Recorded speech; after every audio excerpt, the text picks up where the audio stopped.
So hey everyone, welcome back to another quick and very interesting tutorial where in this quick tutorial I'm going to show you how you can fix the issue of your GTA 5 using your 100% CPU or your screen is tearing without VSync lag or your laptop is getting overheated because of GTA 5 and you're facing FPS drop. Now in order to fix all that, just simply go to the start menu and search for NVIDIA control panel.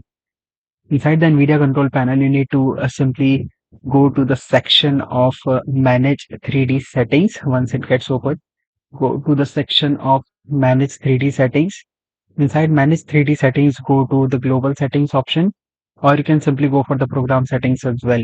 Here you need to add a program and add Grand Theft Auto from this list. And if you're not able to find it, you can simply browse it as well. I would recommend you to do this for the global settings, and here scroll down and click on this option of max frame rate, turn it on.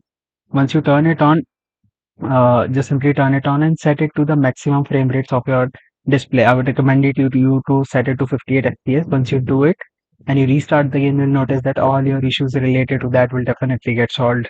Alright, so that's it for this tutorial. I hope this video will be helpful for you. Make sure to hit the like button and subscribe button for more such helpful and interesting tutorials. See you in the next one. Take care.